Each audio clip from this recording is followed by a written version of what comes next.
Good evening, visitors. Welcome to the Australian War Memorial's Last Post ceremony. My name is Tristan Rallings, and joining us today from the Royal Australian Navy is Captain Nick Tate. We warmly welcome the family of Private Robert Cedric Dorman, who are attending this evening's ceremony, and the other family members who are watching the live stream of the broadcast. His story will be told shortly. We welcome the veterans who have served, those that are still serving, and the families that love and support them. We acknowledge the members of RSL and Services Clubs Association, RSL Victoria and RSL Queensland who are watching the broadcast of this ceremony across Australia.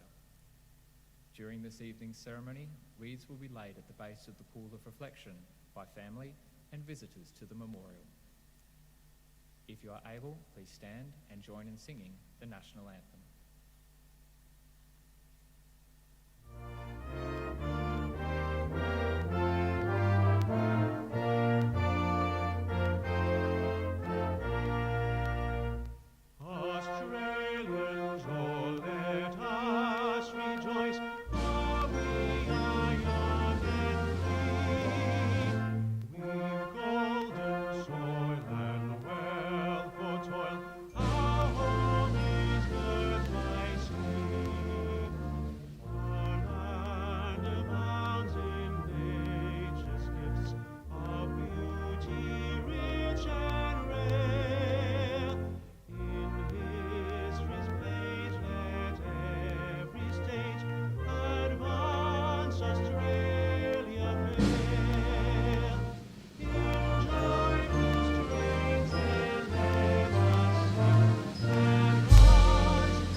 The Australian War Memorial was the vision of Charles Bean, Australia's First World War official historian.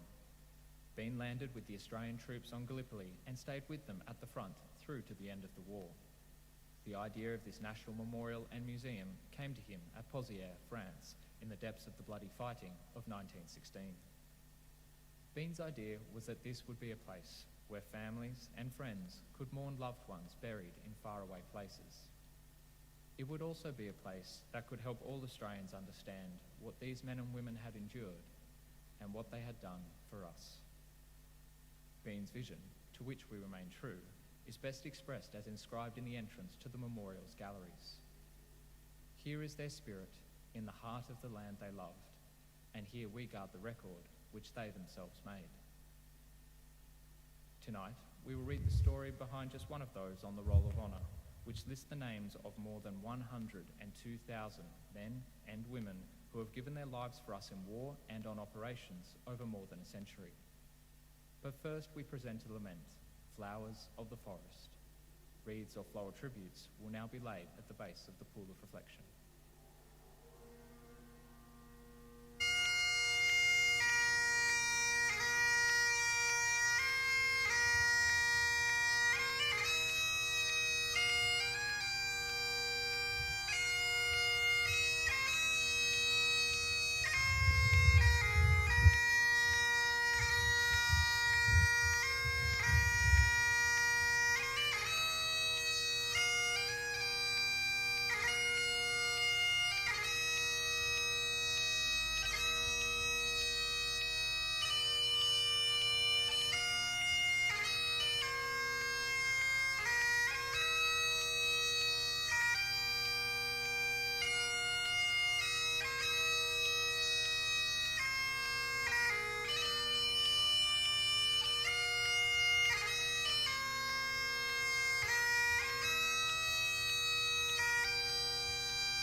Today, we remember and pay tribute to Private Robert Cedric Dorman.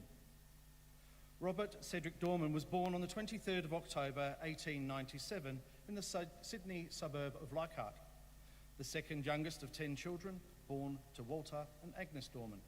He was known as Bob to his family and friends. Dorman attended Petersham Public School and later worked as a clerk and salesman at Kinnock Limited.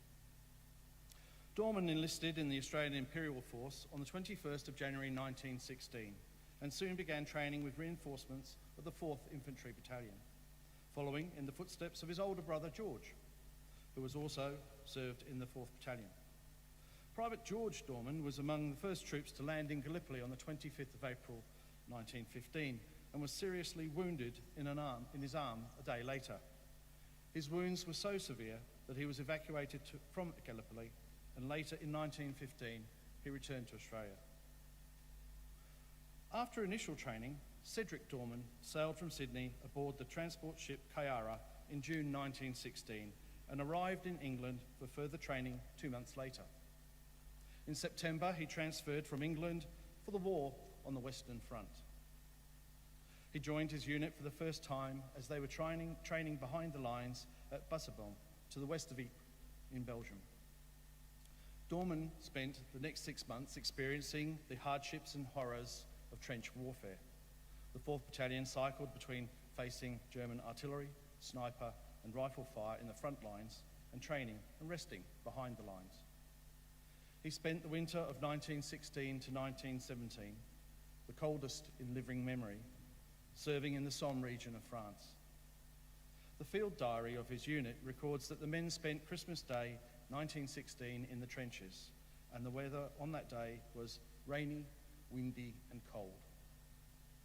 In early 1917, Dorman and the 4th Battalion pursued German forces, withdrawing to a series of defences known as the Hindenburg Line, a series of well-defended positions designed to shorten the German trenches and allow for a better defence against the Allied advances.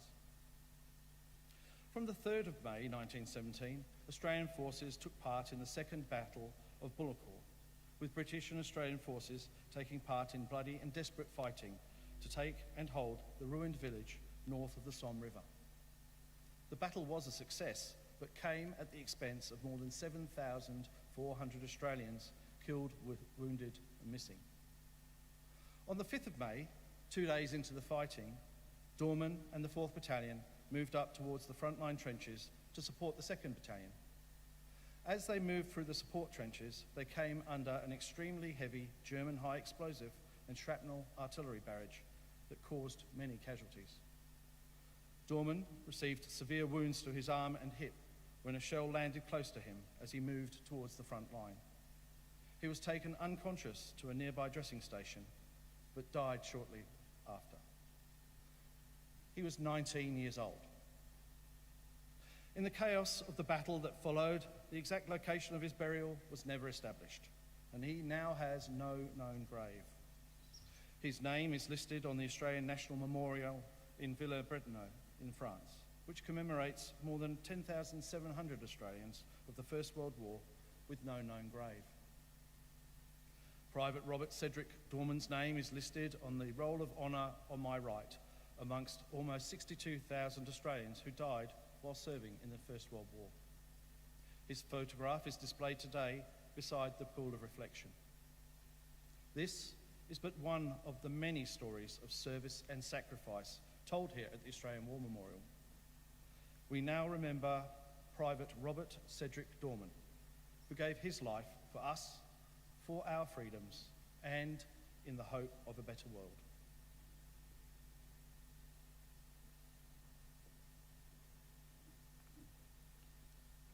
Please stand for the reading of the ode and the sounding of the last post. They shall grow not old, as we that are left grow old. Age shall not weary them, nor the years condemn. At the going down of the sun, and in the morning, we will remember them.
lest we forget.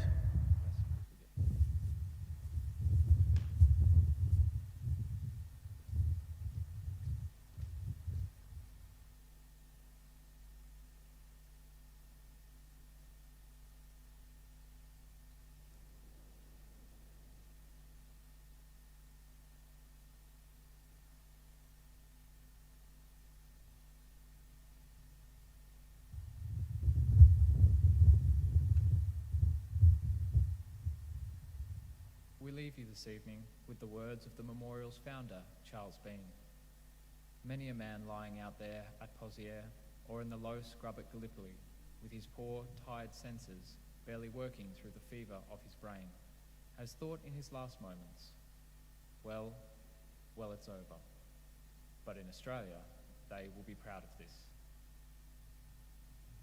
Ladies and gentlemen, girls and boys, that concludes the last post ceremony. We thank you for visiting the Australian War Memorial and wish you all a very good evening. Thank you.